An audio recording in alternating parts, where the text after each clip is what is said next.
Dealing with nuisance algae in a saltwater tank is a pain in the rear, and dealing with dinoflagellates takes your saltwater tank headaches to a whole nother level.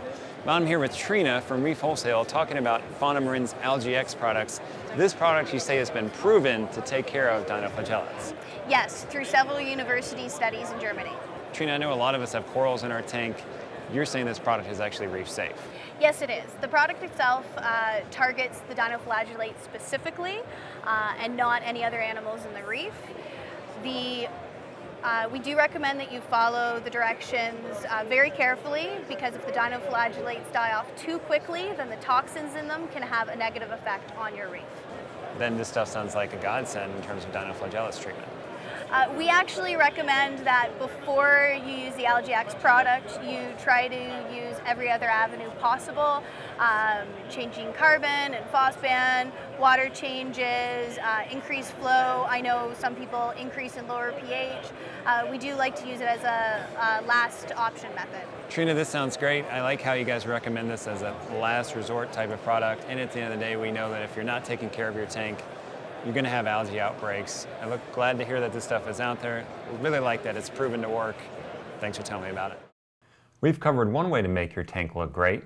Now how about making your tank look great with one of my favorite topics, LEDs. It's no secret that LEDs can put out a lot of light, and one company, Eco Exotic, they take it over the top when it comes to LED output. I'm here with Ike. These look like a new version of your popular cannons. Yes, these are the new ones. So these are, it's a 160 watt driver with a 160 watt chip. We drive it to roughly 125 watts. It makes the LED chips last a little bit longer, run a little bit cooler. But these are much more powerful than our previous cannons. And these are not individual LEDs, this is a multi-chip? It's a multi-chip. These actually have multiple spectrums on one multi-chip. Each individual spectrum's controllable via just a little handheld infrared remote. So this is a change, because I was always told in multi-chips you can't control the individual channels. As technology changes, the LEDs especially, now we're pretty much able to do it. So what kind of configurations does this come in? We have an RGBW, which is red, green, blue, and an 8K white. We also have a marine chip that has red, green, a few different colors of blue, UV, and white. Both of those are controllable. Then we also have our standard plain white spectrums, which is 10K, a 5K. We're also doing an 8K with UVA, and the UVA is more for mammals like sea turtles, dolphins, penguins, anything that needs some extra UVA from sunlight. Okay. So we mix it in with the LED chip. And you said these are controllable via a remote like this. Looks like you also have a controller here. Yeah, so you control the color with this remote, and then if you want, this is our 0 to 10 volt controller. Okay. It'll control up to 24 cannons. 24? Yes. And what you can do is program them for what time they come on, what time they go off, how fast they ramp up and down, and to what intensity. And if you have an aquarium controller, you can use it as well. It's you know, as they say, apex ready, but it works with pretty much any aquarium controller. Can you get different angle optics on these cannons? Yes, the cannons actually come with 3 new optics. So we sell them with a 60, a 90, and a 120 degree.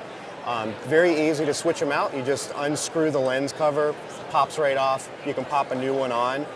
We go all the way down to 10 degrees. That's usually used for applications where you're mounting the lights really far away, like up on a tall ceiling like this. So Ike, what's this black sleeve? It looks like some kind of sleeve to go over the light? Called a light snoot. And the light snoots are used in applications where you don't want somebody actually looking into the LED chip. This kind of blocks the light and just kind of makes it a little more discreet so you're not blinded when you look at a multi-chip. Wow. So lots of light out of these suckers, and I think Current, another company that you guys work with, has another type of lighting solution as well.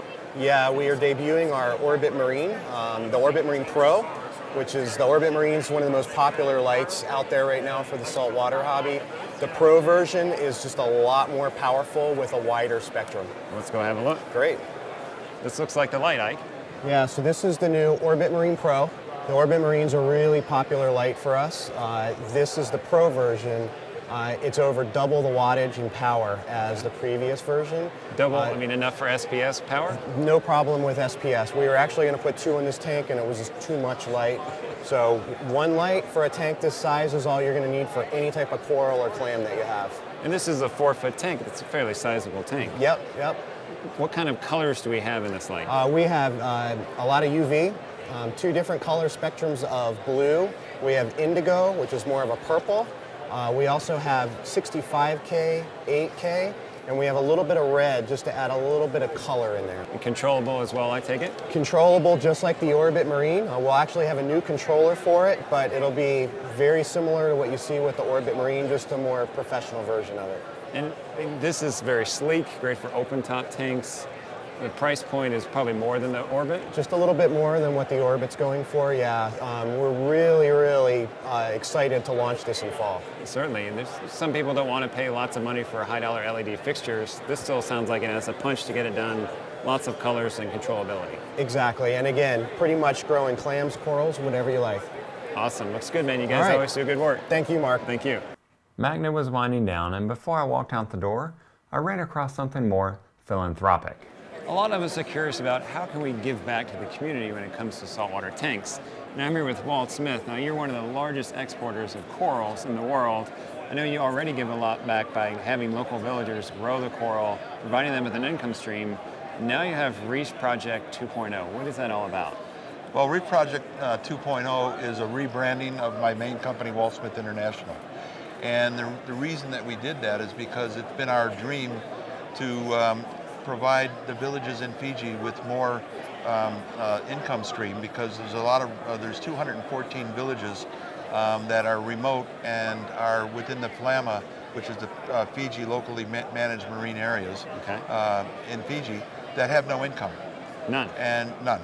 Well, because there's no resorts to work in, so basically there's subsistence fishing.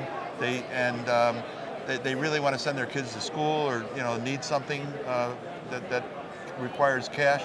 So there's very little chance for income unless they send their family out to another island where there is employment. Okay. So we've been doing coral farming for the villages for the last 15 years, and I work with 5 villages now that we teach them how to grow coral. We supply them with the complete infrastructure, and we come by once a month and we buy 500 pieces of coral from them. From one village? From each village. Wow. Okay.